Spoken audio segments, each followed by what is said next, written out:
Bonjour Madame, Messieurs et bienvenue à cette grande édition du journal. Les titres. Grande croisade de la mission évangélique La Voie Sainte, une rencontre prévue les 29 et 31 décembre à Anono. Côte d'Ivoire, mise en service du barrage hydroélectrique de Soubré et éligibilité au Millennium Challenge Corporation des embellies économiques pour l'année 2017.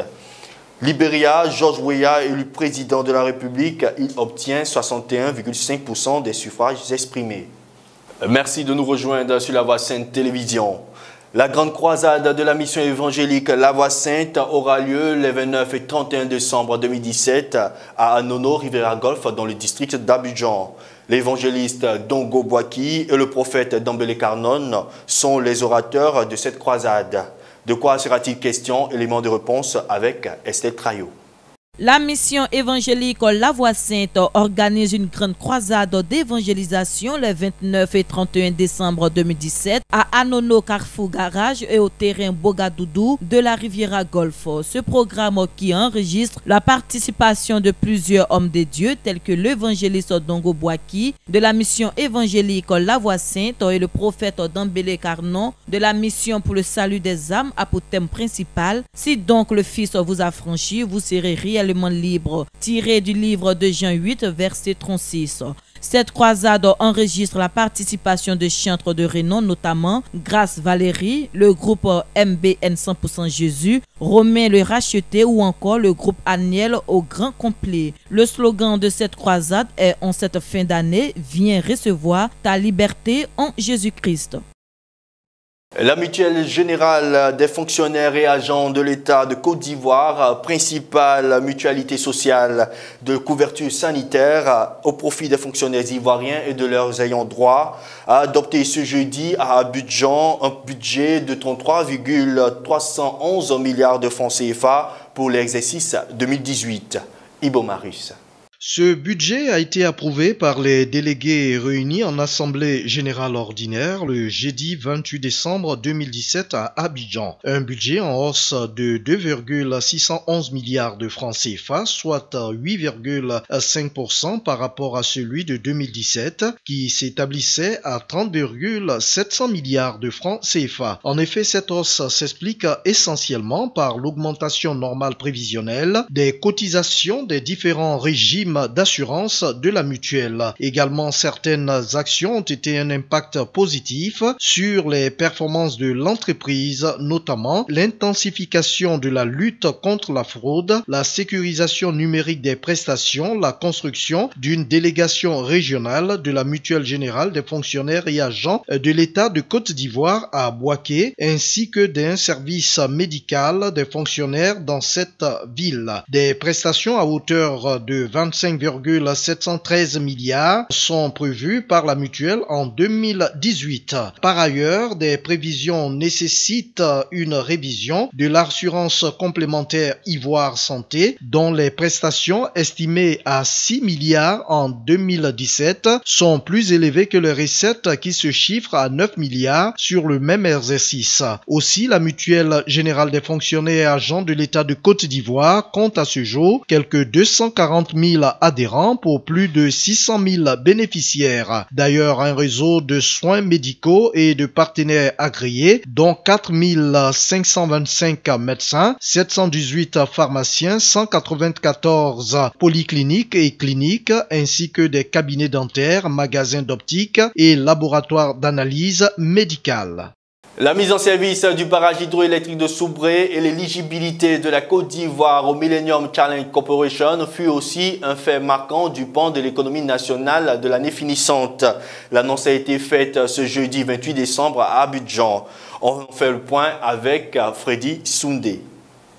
La mise en service de ce barrage a fait passer de 31 à 40% la part de l'hydraulique dans la fourniture d'électricité du pays, le reste revenant à l'énergie thermique, fruit de la coopération sino-ivoirienne d'un coût total de 331 milliards de francs CFA, marquant ainsi la volonté du gouvernement ivoirien de faire une mise en valeur équilibrée des ressources naturelles en amorçant un virage hydroélectrique. En vue de soutenir la relance économique et produire de l'énergie propre, abondante et à moindre coût. Outre cet ouvrage, l'éligibilité de la Côte d'Ivoire au Millennium Corporation fut aussi un fait marquant du pan de l'économie nationale de l'année finissante. Ainsi, le conseil d'administration du Millennium Corporation a approuvé fin septembre un programme compact de plus de 260 milliards au profit de la Côte d'Ivoire en vue de stimuler la croissance économique et réduire la pauvreté. Depuis 2012, la stabilité politique a permis au pays de se relever de plusieurs années de stagnation et le pays a enregistré en moyenne 9% de croissance du produit intérieur brut au cours de chacune des 5 dernières années. En dépit de cette reprise, le taux de pauvreté était de 46,3% en 2015.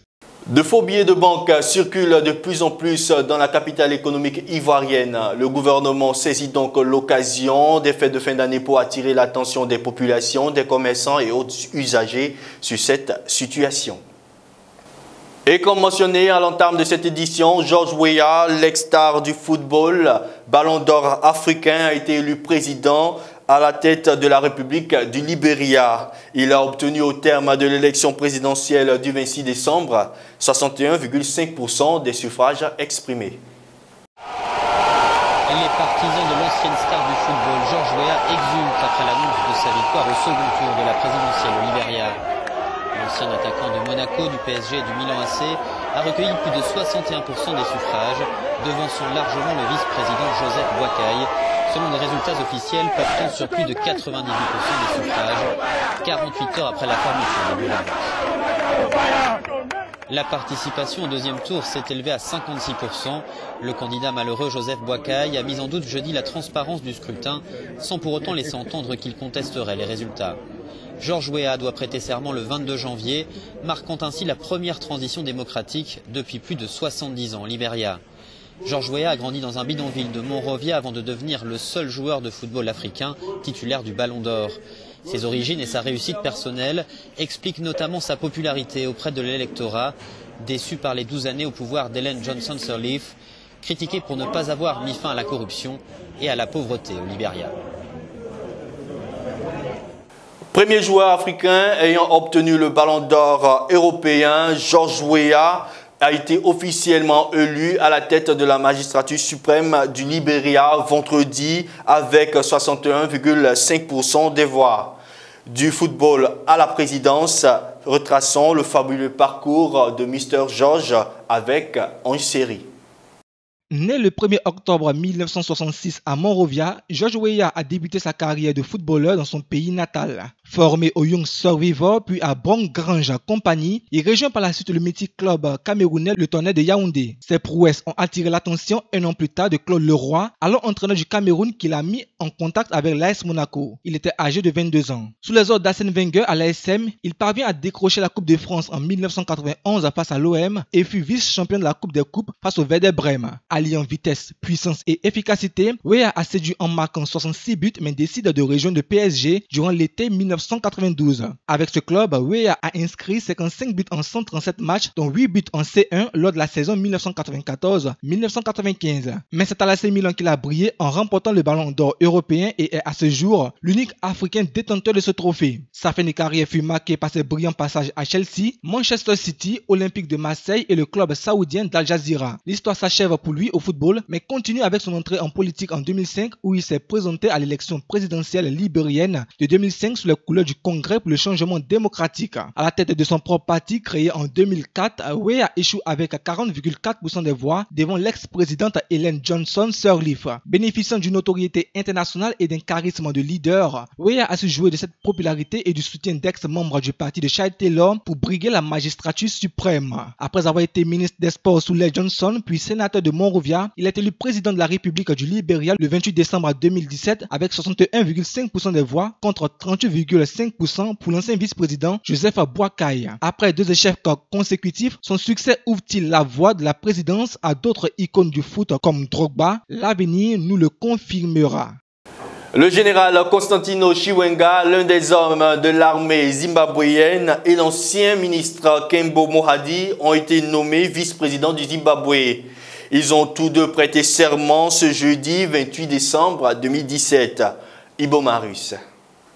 Présenté comme l'homme fort derrière le coup de force contre l'ex-président zimbabwéen Robert Mugabe, le général Constantino Chiwenga a été nommé ce jeudi 28 décembre vice-président du pays. À la tête de l'armée depuis une quinzaine d'années et ami personnel d'Emerson Mnangagwa, le président zimbabwéen, il a été l'instigateur du coup de force opéré par l'armée zimbabwéenne le mois dernier pour dénoncer le limogeage de ce dernier. La suite, nous la connaissons, départ forcé de l'ex-président Robert Mugabe. Avant cette nomination, soulignons-le, il a démissionné de l'armée et a été nommé numéro 2 du parti au pouvoir, la ZANU-PF.